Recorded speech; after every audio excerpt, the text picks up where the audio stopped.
નમસ્કાર, હું હર્ષ Rathod, India news ગુજરાતમાં આપનું સ્વાગત છે। સમાચારની શરૂઆત કરીશું મોટા સમાચારથી, વિસ્તારથી વાત કરીશું। યુદ્ધનો આજે 32મો દિવસ છે। દર્શક મિત્રો, રોજ અમે આપને જણાવીએ છીએ કે યુદ્ધમાં શું નવું થઈ રહ્યું છે, યુદ્ધ કેટલું ચાલશે અને હવે કેટલું ચાલવાનું છે તે વિષયો ઉપર આપણે વાત કરતા હોઈએ છીએ। દર્શક મિત્રો, તો આજનો આપણો વિષય છે કે આ યુદ્ધને લઈને અત્યારે હાલ શું પરિસ્થિતિ ચાલી રહી છે વિશ્વમાં અને તેની અસર ભારત દેશ ઉપર શું પડી રહી છે। દર્શક મિત્રો, તો સૌથી પહેલાં આપણે જાણીશું કે આ જે યુદ્ધ ચાલી રહ્યું છે તે યુદ્ધને તમે કઈ રીતે જુઓ છો અને જે યુદ્ધ છે તે યુદ્ધની અંદર અત્યારે હાલ શું સ્થિતિ સામે આવી છે તે આપણે આજે જાણીશું। દર્શક મિત્રો, સૌથી મહત્વપૂર્ણ મુદ્દો છે આજનો કે આ જે યુદ્ધ છે તે યુદ્ધની અંદર દરેક જે દેશ છે તે અત્યારે હાલ હસ્તક્ષેપ કરી રહ્યું છે, કારણ કે જે શાંતિના વિષય ઉપર વાત કરવા માટે આગળ આવી રહ્યું છે। તો દર્શક મિત્રો, આપણે આજે જાણીશું કે આ જે ત્રણેય દેશ છે, ત્રણેય દેશો એકબીજા ઉપર અત્યારે હુમલો કરી રહ્યા છે, તો આ હુમલાની અંદર હથિયારો કોણ છે, સૌથી મોટો પ્રશ્ન ઊભો થઈ રહ્યો છે। હથિયારો કોણ છે, કયો દેશ કોણે કેટલું નુકસાન પહોંચાડી રહ્યો છે, કોણ કેટલું નુકસાન કરી રહ્યો છે અને કેટલી હત્યા કરી છે। દર્શક મિત્રો, આ યુદ્ધની અંદર વાત કરવામાં આવે તો ત્રણેય દેશ એકબીજા ઉપર અત્યારે હાલ મિસાઇલોથી જે બોમ્બબારી કરી રહ્યા છે, વિધ્વંસક યુદ્ધ ચાલી રહ્યું છે। તો આ યુદ્ધની અંદર અત્યારે શું સામે નીકળીને આવી રહ્યું છે, હથિયારો કોણ છે તે વિષય ઉપર આજે આપણે વાત કરવાના છે। તો સૌથી પહેલાં આપણે જાણીશું કે 3 ફોટા લાગેલા છે, સમજીશું કે કોણ કોણ છે। જ્યારે આ ઈરાનના જે પૂર્વ રાષ્ટ્રપતિ હતા ખેમેનેઈ, નેતન્યાહુ અને ડોનાલ્ડ ટ્રમ્પની વાત કરવામાં તો દર્શક મિત્રો, ત્રણેય જે છે તે ત્રણ અત્યારે ધુરંધર છે, ત્રણ ધુરંધરો છે અને ત્રણ એકબીજા ઉપર અત્યારે હાલ હુમલાઓ કરી રહ્યા છે, દેશો ઉપર હુમલાઓ કરી રહ્યા છે। તો આગળ વાત કરીશું, હવે સમજીશું વિસ્તારથી કે ટ્રમ્પના એક નિર્ણયથી અમેરિકાની અંદર અત્યારે હાલ જે મહાવિદ્રોહ ભડકી ગયો છે, આ મહાવિદ્રોહની અંદર શું સામે આવ્યું છે નીકળીને તે પણ આપણે સમજીશું અને આખરે આ મહાવિદ્રોહ ભડકવાનું કારણ શું છે, સ્થિતિ અત્યારે આવી ચાલી રહી છે અને આ ગંભીર સ્થિતિની અંદર મહાવિદ્રોહ અમેરિકાની અંદર થયો છે અને તે પણ ડોનાલ્ડ ટ્રમ્પ વિરુદ્ધ થઈ રહ્યો છે। દર્શક મિત્રો, તો નો કિંગના હાલ બોર્ડ લાગી રહ્યા છે, પ્રદર્શનો થઈ રહ્યા છે, લોકો પ્રોટેસ્ટ કરી રહ્યા છે। સાથે સાથે આપણે જણાવી દઈએ કે જ્યારે ટ્રમ્પના નિર્ણય બાદ અમેરિકામાં નો કિંગ વિરોધ પ્રદર્શન કરવામાં આવી રહ્યું છે। તો દર્શક મિત્રો, નો કિંગના વિરોધ પ્રદર્શન કેમ કરવામાં આવી રહ્યા છે તે જાણીશું, પણ તેની પાછળના કારણો શું છે અને શા માટે આ મહાવિદ્રોહ અમેરિકાની અંદર અને ડોનાલ્ડ ટ્રમ્પ વિરુદ્ધ કરવામાં આવી રહ્યો છે। તો સૌથી પહેલાં સમજશો કે અમેરિકામાં જે આ મહાવિદ્રોહ ભડકી રહ્યું છે તેના પાછળના કારણો શું છે।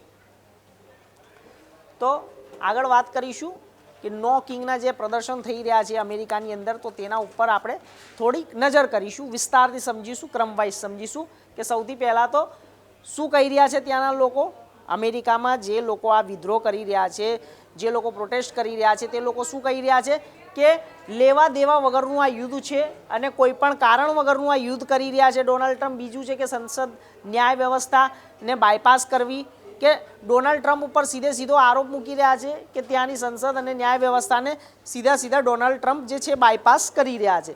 અને આગળની વાત કરવામાં આવે તો કે વિદેશીઓને અમેરિકામાંથી હાંકી કાઢ્યા છે। આગળની વાત છે કે દુનિયા અમેરિકાની દુશ્મન બની ગઈ છે। તો આ સાથે આ જે 5 મુદ્દા છે, આ પાંચ મુદ્દાને લઈને અત્યારે હાલ અમેરિકાની અંદર પ્રોટેસ્ટ ચાલુ છે, લોકો પ્રદર્શન કરી રહ્યા છે અને મહાવિદ્રોહ ભડકી રહ્યો છે ડોનાલ્ડ ટ્રમ્પ વિરુદ્ધ, કારણ કે ડોનાલ્ડ ટ્રમ્પનું રોજ નિવેદન સામે આવી રહ્યું છે અને રોજબરોજ તે એક ખોટા નિવેદનો માટે હવે જાણીતા થઈ રહ્યા છે। પરંતુ અમેરિકાના રાષ્ટ્રપતિ ડોનાલ્ડ ટ્રમ્પ શા માટે આવું કરી રહ્યા છે, કારણ કે ઈરાન પણ આ બાજુ હાર નથી માની રહ્યું અને અમેરિકા ઇઝરાયલ ઉપર જ્યારે ખભે બંદૂક રાખીને હુમલાઓ કરાવી રહ્યું છે અને અત્યારે હાલ અમેરિકા પણ એવો દાવો કરી રહ્યું છે કે જ્યાં સુધી ઈરાન હાર નહીં મારે ત્યાં સુધી અમે આ વિદ્રોહ અને આ હુમલાઓ ચાલુ રાખીશું। અને અત્યારે હાલ અમેરિકામાં સ્થિતિ ક્યાંય એવી જ બની છે કે જ્યારે અમેરિકાના જ લોકો હવે તેના ઉપર હુમલો કરી રહ્યા છે અને આ સાથે તમામ માહિતી આપણે સમજી રહ્યા છીએ। તો આગળની વાત કે હવે યુએસએનો સૌથી મોટો સિંગલ ડે શું છે, તો આ એ પણ સમજીશું આપણે કે જ્યારે શરૂઆતમાં 28 માર્ચ 2026માં મુદ્દો શું હતો? ટ્રમ્પની રાજાશાહી સ્ટાઇલનો વિરોધ. તો જે ડોનાલ્ડ ટ્રમ્પની રાજાશાહી છે તેનો વિરોધ કરવામાં આવ્યો હતો, કારણ કે તેને રાજાશાહીથી રહેવું પસંદ હતું. તે ત્યાં ખૂબ જ છૂટછાટથી રહેતો હતો અને એકદમ ભવ્યતાથી ત્યાં તે રાજ કરતો હતો. તેનો વિરોધ લોકોએ કર્યો હતો. કુલ સંખ્યા કેટલી હતી? 90 લાખથી વધુ લોકોએ તેનો વિરોધ કર્યો હતો. કેન્દ્રમાં સેન્ટ પોલ, મિનેસોટા, તો ત્યાં આ વિરોધ કરવામાં આવ્યો હતો. અને આ સાથે લંડન, પેરિસ, રોમમાં પણ જ્યારે તેના પડઘાઓ ગ્લોબલી રીતે તેના પડઘાઓ પડી રહ્યા હતા. કેમ કે ટ્રમ્પની જે રાજાશાહી છે તેના ઉપર. તો હવે આગળ વાત કરીશું આપણે કે જ્યારે ઓર્ગેનાઇઝેશનના જ્યારે તેની અંદર ગઠબંધનના ઇન્ડિવિજ્યુઅલ મ્યુ અને મજૂરો સંગઠન છે તે પણ સૌથી વધુ અસર વોશિંગ્ટન ડીસી, ન્યુયોર્ક અને લોસ એન્જલિસમાં. તો આ સાથે મુખ્ય આંદોલનના ચહેરાઓ કયા કયા બન્યા? જ્યારે બર્ની સેન્ડર્સ છે, લી નિર્બર છે, ઓઝરા લેવિન છે અને બુશ શ્રીમંત, આ તમામ જે છે તે પીળા કપડાં પહેરીને પ્રદર્શનો કરી રહી હતી. ને આ તમે પ્રદર્શનની તસવીરો જોઈ શકો છો કે આ તમામ લોકો પ્રદર્શન કરી રહ્યા હતા. તો દર્શક મિત્રો, સમજવા જેવી બાબત એ છે કે અમેરિકાની અંદર જ્યારે અમેરિકી ડોનાલ્ડ ટ્રમ્પનો જ વિરોધ થઈ રહ્યો છે, તો આ સાથે તેના પડઘાઓ અનેક દેશો ઉપર પડી રહ્યા છે. આગળની વાત, હવે સૌથી મોટા જે આંદોલન છે તેની વાત કરવામાં આવે તો કે અત્યાર સુધી અમેરિકાની અંદર જે આંદોલન થયા છે તેની એક વખત વિગતવાર આપણે ચર્ચા કરીશું કે મોટા આંદોલન ઇતિહાસના અમેરિકાના સૌથી મોટા ઇતિહાસના આંદોલનો છે અને આ આંદોલનની અંદર કઈ રીતે તમે જોઈ શકો છો. તો માય હેન્ડ્સ અક્રોસ અમેરિકાના આંદોલનમાં 50 લાખથી વધુ લોકો ભૂખમરો અને ગરીબીમાં રસ્તા ઉપર ઉતરી પડ્યા હતા. બીજું, જ્યારે 2020થી 23 સુધીમાં ફ્લોઇડના પ્રોટેસ્ટમાં 15થી 1.5થી જ્યારે 2.5 કરોડ લોકો પોલીસ કરતાં વધુ નસલીય ભેદભાવના કારણે લોકો રસ્તા ઉપર ઉતરી પડ્યા હતા. 2025માં જ્યારે કિસાન પહેલાં જ્યારે તેના આંદોલનમાં 50 લાખ લોકો ટ્રમ્પનું ઉદ્ઘાટન અને પ્રારંભિક નિર્ણયના કારણે મોરચો માંડ્યો હતો. દર્શક મિત્રો, સમજવા જેવી બાબત છે. અને આ સાથે 2025ની વાત કરવામાં આવે તો કિંગ પાર્ટ 2 આંદોલનની અંદર 70 લાખ લોકોએ ઇમિગ્રેશન નીતિઓનો તેમનો વિરોધ કર્યો હતો. અને 2026માં જ્યારે કિંગ્સ 30 આંદોલનમાં 90 લાખથી વધુ લોકોએ તરંગી નિર્ણયોના કારણે હવે ભેદભાવ કર્યો હતો. ત્યાં સાથે જ તમામ લોકો પ્રોટેસ્ટ કરવા માટે ઉતરી પડ્યા હતા અને અમેરિકાની અંદર તે ડોનાલ્ડ ટ્રમ્પનો વિરોધ કરી રહ્યા હતા. તો આપણે આ સમજી રહ્યા છે કે અત્યારે હાલ જે અમેરિકાની અંદર મહાવિદ્રોહ ભડક્યો છે, એક તો યુદ્ધ તો ચાલી જ રહ્યું છે, પણ યુદ્ધની જગ્યાએ અત્યારે હાલ અમેરિકાની અંદર પણ ડોનાલ્ડ ટ્રમ્પ વિરુદ્ધ જે ચાલી રહ્યું છે તે પ્રોટેસ્ટ ચાલી રહ્યું છે, આંદોલન ચાલી રહ્યું છે અને વિદ્રોહ કરી રહ્યા છે ત્યાંના લોકો, અંદરના લોકો.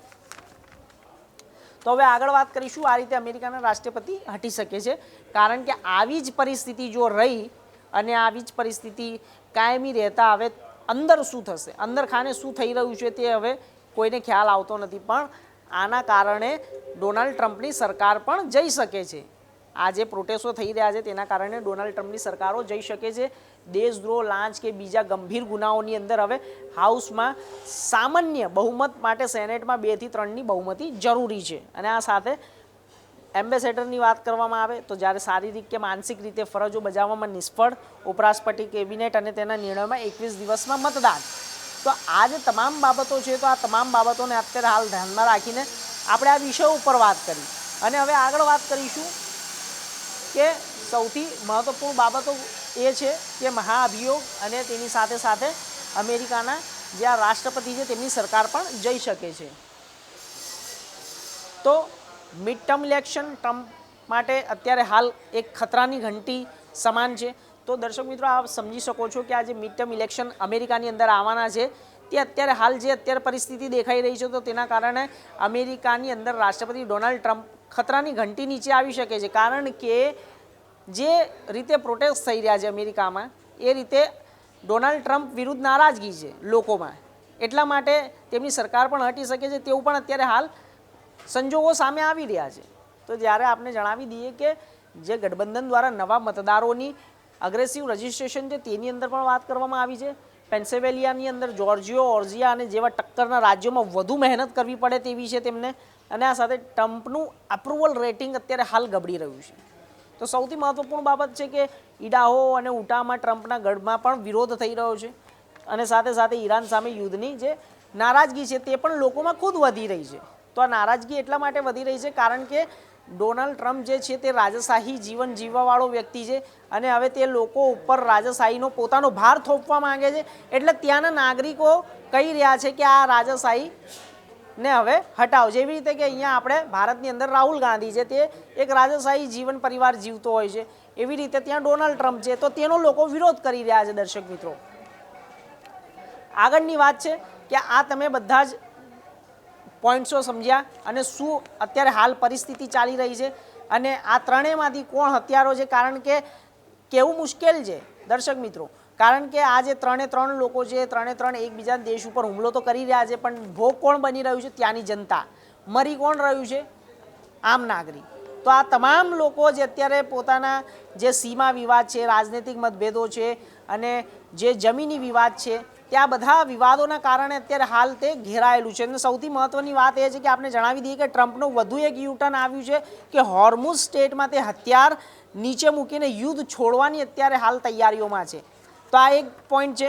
બીજા પોઈન્ટની વાત કરીએ કે હવે લાગી રહ્યું છે કે અમેરિકાના રાષ્ટ્રપતિ ડોનાલ્ડ ટ્રમ્પ યુદ્ધને લાંબુ ખેંચવાની અત્યારે કોઈ સ્થિતિમાં નથી અને સાથે ટ્રમ્પ સોશિયલ મીડિયા ઉપર દાવો કરી રહ્યા છે કે ઈરાન સરકાર સાથે તેમની વાતચીત ચાલી રહી છે પરંતુ ક્યાંય એવું દેખાતું નથી અને આ સાથે તે આડકતરી રીતે ધમકી પણ આપી રહ્યા છે ઈરાનને અને કહી રહ્યા છે કે જો સહેમત નહીં થાય ઈરાન ત્યાં સુધી અમેરિકા તહેરાન ઉપર અત્યારે હાલ હુમલાઓ ચાલુ રાખશે અને વીજળી મથકોને અને સૈન્ય ઠેકાણાઓને તે નિશાન બનાવશે.